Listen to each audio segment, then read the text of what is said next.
लेकिन सीतामढ़ी से आदरणीय देवेश चंद्र ठाकुर जी को जो टिकट दिया गया वो कहीं से भी ठीक नहीं था और हम ही लोगों के वोट से वो जीते हैं। जो माननीय मुख्यमंत्री जी के जो समीकरण का वोट है उन्हीं से वो जीते हैं। बहुत कुछ पार्टी को आपने दिया है, एकाएक इस तरीके से क्या मनमुटाव हो गया? मुख्यमंत्री से तो कोई मनमुटाव नहीं हुआ, लेकिन पार्टी में मैंने कहा ना, चंद लोग जिनको मुख्यमंत्री जी ने सौंपा है कि आप पार्टी देखिए, वो लोग अपने पॉकेट के आदमी को आगे बढ़ाना चाहते हैं। उनका पांव जो छुए उनको आगे बढ़ाना चाहते हैं। जो नीतीश कुमार का पांव छुए उन लोगों को तो चाहते हैं कि आज जाए सो अभी चला जाए। हमारे जैसे लोगों का, कार्यकर्ता का या जैसे भी पुराने लोग हैं उनका अब यहाँ कोई भविष्य नहीं रहा। अब इस समीकरण जो लवकुश समीकरण और अति पिछड़ा समीकरण की पार्टी थी, अब ऐसा रहा नहीं। अब मुख्यमंत्री जी को लोग मिसगाइड करके हमारे खिलाफ और हमारे जैसे लोगों के खिलाफ मिसगाइड करते हैं और ये लोग अपने लाभ के लिए मुख्यमंत्री जी को नुकसान पहुंचाते हैं, पार्टी को नुकसान पहुंचाते हैं। नोरमा ग्रुप, जो सोचता है वो करता है, आपके अपने सपनों का आशियाना। नमस्कार, भारत लाइव देख रहे हैं आप। देखिए, लगातार बिहार में जिस तरीके से अलग अलग पॉलिटिकल पार्टियां इस 4 सीटों के चुनाव के बाद आत्ममंथन पर लग गई हैं, 2025 की तैयारियां शुरू हो गई हैं। बिहार में जो कहा जा सकता है राजनीतिक खेल वो जारी है। इसी बीच एक बहुत बड़ा धमाका पटना में हो गया है। पूरे बिहार की राजनीति को ये प्रभावित करने जा रहा है और इस पूरी घटना पर हमारे साथ बातचीत करने के लिए जदयू के पूर्व एमएलसी रामेश्वर महतो मौजूद हैं। सर, पहले तो स्वागत आपका करेंगे, लेकिन स्वागत कैसे करें? आज आपने इतना बड़ा धमाका कर दिया है, आपने नीतीश कुमार को छोड़ने का मन बना लिया है, जो कि आप बार बार कहते हैं कि पिता तुल्य हैं आपके। ये कैसे हो गया? देखिए, आदरणीय मुख्यमंत्री जी सम्मानित हैं और बिहार के लिए जो उन्होंने किया है, मुझे लगता है बिहार के सभी युवा उनको अपने पिता तुल्य मानते हैं। और माननीय मुख्यमंत्री जैसे, नीतीश कुमार जैसे व्यक्तित्व सदियों में एक बार जन्म लेते हैं और उन्होंने बिहार का कायाकल्प किया, तो उनके प्रति सदा आभारी हूँ और रहूँगा। लेकिन कुछ लोग जो पार्टी में हैं जो उनको हमेशा मिसगाइड करते हैं और मिसगाइड करते हैं, उनको मिसलीड करते हैं और कहीं ना कहीं मुख्यमंत्री जी के जो करीबी लोग हैं उनको हमेशा तकलीफ देने का और अपमानित करने का काम करते हैं। बहुत बार ऐसा हुआ है, आपसे पहले भी हुआ है। हमारे साथ भी लगातार 2024 के जो लोकसभा का चुनाव था, उससे पहले हम भी सीतामढ़ी से तैयारी में थे। हर आदमी राजनीति करता, उसकी उम्मीद होती है कि हम विधानसभा लड़े, लोकसभा लड़े, हमारी भी उम्मीदें थी। लेकिन सीतामढ़ी से आदरणीय देवेश चंद्र ठाकुर जी को जो टिकट दिया गया वो कहीं से भी ठीक नहीं था और उनको हम लोगों ने मदद भी किया, जिताया भी, और हम ही लोगों के वोट से वो जीते हैं। जो माननीय मुख्यमंत्री जी के जो समीकरण का वोट है उन्हीं से वो जीते हैं। लेकिन उनका कहना है कि ना उनको जदयू ने किसी नेता ने मदद किया, ना उनको भाजपा के किसी नेता ने मदद किया। वो अपने जो काम किए हुए थे उसी से वो जीत गए और लगातार उनके द्वारा हम लोगों को अपमानित किया जाता है। खास करके पिछड़ा वर्ग को उनके द्वारा लगातार अपमानित किया जा रहा है। सीतामढ़ी में उनके द्वारा दमन और शोषण किया जा रहा है। अब वो पार्टी के सांसद हैं, तो या तो यह है कि उनके ऊपर कोई कार्रवाई होती, और जब नहीं हुई तो मुझे लगता है हमारे जैसे लोगों का यहाँ रहना उचित नहीं था। नीतीश कुमार के बहुत करीबियों में से आपको माना जाता है, राजदार भी हैं आप, शुरुआती संघर्ष के आप साथी भी रहे हैं, बहुत कुछ पार्टी को आपने दिया है। एकाएक इस तरीके से क्या मनमुटाव हो गया? मुख्यमंत्री से तो कोई मनमुटाव नहीं हुआ, लेकिन पार्टी में मैंने कहा ना, चंद लोग जिनको मुख्यमंत्री जी ने सौंपा है कि आप पार्टी देखिए, वो लोग अपने पॉकेट के आदमी को आगे बढ़ाना चाहते हैं। उनका पांव जो छुए उनको आगे बढ़ाना चाहते हैं। जो नीतीश कुमार का पांव छुए उन लोगों को तो चाहते हैं कि आज जाए सो अभी चला जाए। तो इस प्रकार का माहौल लोग कर दिए हैं। तो यहाँ हमको कोई, हमारे जैसे लोगों का, कार्यकर्ता का या जैसे भी पुराने लोग हैं उनका अब यहाँ कोई भविष्य नहीं रहा। यहाँ नए नए लोग आते हैं जिनका कोई पहचान नहीं, जिनको कोई जानता नहीं, जिनका कोई नाम नहीं, वो बड़ा बड़ा पद पा लेते हैं। और जो लोग पहले से आके बैठे हुए हैं वो हर जगह अपमानित महसूस करते हैं। एक बड़ी लिस्ट है कुशवाहा और कुर्मी नेताओं की पार्टी से लगातार रुखसत होने की। पिछले 3-4 सालों में तो ये शब्द भी गढ़ दिया गया है कि कुशवाहा की कब्रगाह हो गई है जदयू, धीरे धीरे लोग भाग रहे हैं। आपका नाम भी उसमें शामिल हो गया। ये तो पार्टी तो लवकुश के कोर पर ही बनी थी। अब इस समीकरण जो लवकुश समीकरण और अति पिछड़ा समीकरण की पार्टी थी, अब ऐसा रहा नहीं। अब मुख्यमंत्री जी को लोग मिसगाइड करके हमारे खिलाफ और हमारे जैसे लोगों के खिलाफ मिसगाइड करते हैं और ये लोग अपने लाभ के लिए मुख्यमंत्री जी को नुकसान पहुंचाते हैं, पार्टी को नुकसान पहुंचाते हैं। तो ऐसे बीच में हमारा रहना उचित नहीं था, इसलिए हमने पार्टी छोड़ी है। तो क्या लगता है, आपने बहुत बड़ा एक धमाका कर दिया है कि लौकुश समीकरण की ये पार्टी नहीं रही, तो कौन सी पार्टी अभी लौकुश समीकरण की रहेगी? आपको कहाँ से दिख रहा है कि लवकुश की समीकरण की पार्टी रह गई? आपको कहीं से दिख रहा है? सीतामढ़ी का लोकसभा का सीट आदरणीय देवेश चंद्र ठाकुर जी को मिलता है। विधान परिषद और स्नातक तिरहुत क्षेत्र से जो हो रहा है उसमें आप देखिए उम्मीदवार को जो लाया गया अभिषेक जी को, वो इस पार्टी में कब आए?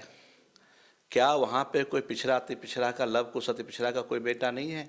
वर्षों से 25 साल से 30 साल से लोग इस पार्टी में हैं, जुड़े हुए, उनको आज तक कुछ नहीं मिला।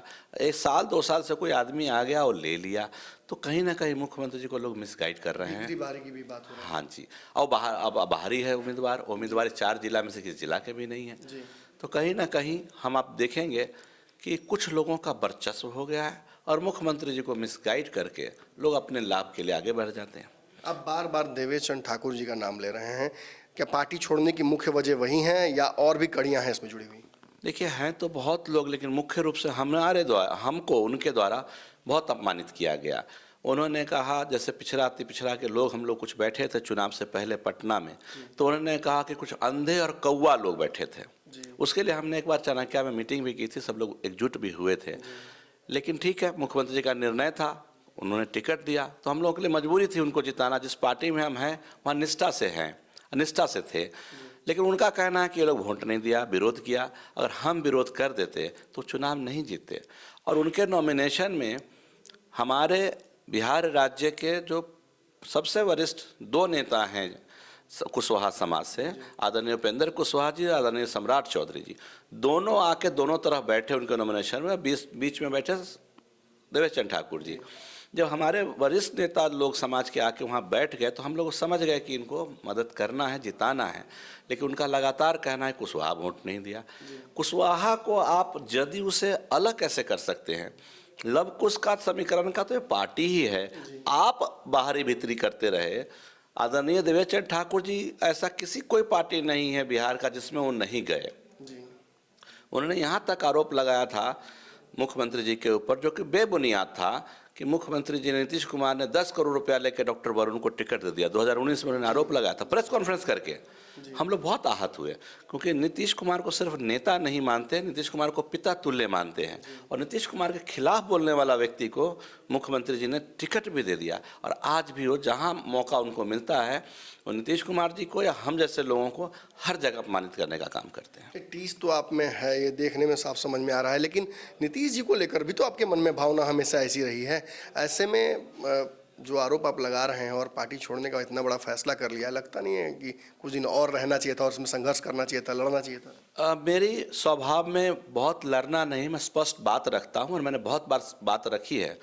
पार्टी को जब लोगों ने कमज़ोर करने की कोशिश किया, कुछ लोगों को साजिशें हुई, मैंने अपनी बात हमेशा ही रखी है और मुख्यमंत्री जी ने संज्ञान भी लिया है। पर मुझे लगता है अब मुख्यमंत्री जी उन्हीं लोगों का ज़्यादा सुनते हैं। और जहाँ तक है कि मुख्यमंत्री जी के प्रति सम्मान की बात, तो वो सदा रहेगा। जैसा हम उनको पहले सम्मान करते थे, हमेशा जीवन में करेंगे और उनका सदा आभारी रहेंगे। उन्होंने बहुत प्रेम और स्नेह दिया, बहुत सम्मान दिया, तो उनके प्रति कोई एक आरोप आप पर भी लगता है कि आपको एमएलसी रिपीट नहीं किया गया, इसलिए अपना राज लगातार चल रहे थे। पार्टी जो लड़ने गई चुनाव, तो आप उसमें निगेटिव करने की कोशिश कर रहे थे सीतामढ़ी से। नहीं, हमने कभी भी कोई नेगेटिव नहीं किया, आज तक नहीं किया, क्योंकि हम समझते हैं कि जहाँ रहिए वहाँ निष्ठा से रहिए, और हम निष्ठा से थे। हमने कभी कोई ऐसा काम नहीं किया जिससे पार्टी को नुकसान हो। पार्टी के लिए अगर कोई नुकसान हो रहा है, मैंने उसको जरूर सुधारने की कोशिश की, लेकिन मैंने कभी नुकसान पार्टी का। नाराजगी तो थी ना कि एमएलसी रिपीट नहीं किया गया? नहीं, कोई नाराजगी नहीं। मुख्यमंत्री जी ने मुझे बनाया, जब व्यवस्था थी बनाया। इस बार तो व्यवस्था ही नहीं थी, 2 ही लोग बन सकते थे। एक माननीय मुख्यमंत्री जी बने, और मुख्यमंत्री जी तो आप जानते हैं कि किस समीकरण को सोचते हैं।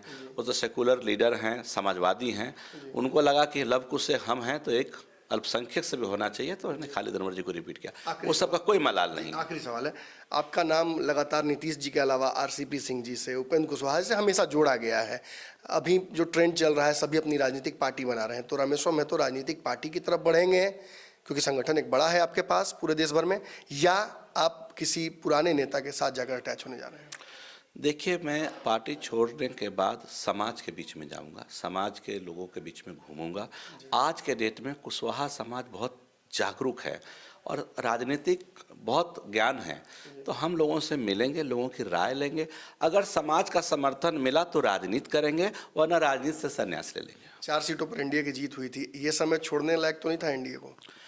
देखिए, हम पहले ही छोड़ना चाहते थे, क्योंकि लोकसभा चुनाव से लगातार अब तक हमारे खिलाफ साजिशें हो रही हैं, हमें अपमानित किया जा रहा है। हम इसीलिए नहीं छोड़े कि चुनाव है, तो जो हमारा वोट, अगर एक भी वोट हमसे बन पड़े तो हम एनडीए के पक्ष में कराएं।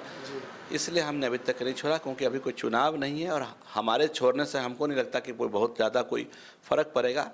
इस वक्त हमने इसीलिए फैसला लिया छोड़ने का। जी, तो रामेश्वर महतो ने ये स्पष्ट कर दिया है कि अब जो पार्टी जिसे सींचा, जिसे नीतीश कुमार के साथ दौड़ दौड़ कर जिस पार्टी के लिए कार्यकर्ताओं को एकजुट किया, अब उस पार्टी का कहीं ना कहीं जो सदस्यता है प्राथमिक, वो भी छोड़ने जा रहे हैं, छोड़ेंगे और उसके बाद आगे की रणनीति तय करेंगे। निश्चित ही बिहार में एक बहुत बड़ी जनसंख्या है लौकुश की, जो इस पार्टी से धीरे धीरे उनका मोह भंग हो रहा है। कारण क्या है वो उन्होंने बता दिया। आगे इन कारणों की तहकीकात हम लगातार जारी रखेंगे। बने रहिए भारत लाइव पर। धन्यवाद। आपके सपनों को हमने सजाया है, ई होम्स पैनोरमा को हमने बनाया है। ई होम्स मेरा एक सपना था, जिसपे मैं पिछले 4 साल से काम कर रहा था। हमने जो बनाया है वो सबने है माना। ई होम्स पैनोरमा में हो आपका भी आशियाना। और फाइनली हमने 2021 में इस प्रोजेक्ट को लॉन्च किया। बहुत लोग अप्रिशिएट कर रहे हैं कि पूर्णिया जैसे शहर में, बिहार के, एक तो बिहार की बात करें उसमें भी पूर्णिया जैसे छोटे जगह में इस तरह का लाइफस्टाइल देना, ये सुन के हम लोगों को बहुत अच्छा लगता है। ई होम्स में हमने कुछ और भी किया है, जैसे हम जिस जगह में रह रहे हैं हमारे फैमिली सिक्योर हो, उनको सिक्योरिटी का ध्यान में रखा है। आपकी सुविधा और सुरक्षा आपके लिए खास है, ये आपका विश्वास है। इसमें आर्टिफिशियल इंटेलिजेंस का 7 लेयर सिक्योरिटी का हमने इस्तेमाल किया है। लस ग्रीन कैंपस को बनाया है। यदि हमारा बाउंड्री वाल है तो वो वर्टिकल गार्डन है। ये जितनी भी फैसिलिटी होता है एक इंटरनेशनल टाउनशिप में, ई होम्स है, ये हम लोग विश्वास नहीं कर पा रहे हैं। जो भी हमारे मित्र दोस्त या जो भी हमारे बाहर के बाहर आते हैं, तो हम लोगों को बहुत अच्छा सुनने को मिलता है और बहुत अच्छा क्रेडिट मिल रहा है। वो सारा हमने सिर्फ एक बिल्डिंग नहीं बनाया, हमने एक बहुत अच्छा लाइफस्टाइल दिया ई होम्स में, और मेरा एक सपना था जिसको मैं आज फुलफिल होते हुए देख पा रहा हूँ। ये आपका आवास है। ई होम्स पैनोरमा में अब आपका निवास है। E homes Panorama, luxurious lifestyle redefined.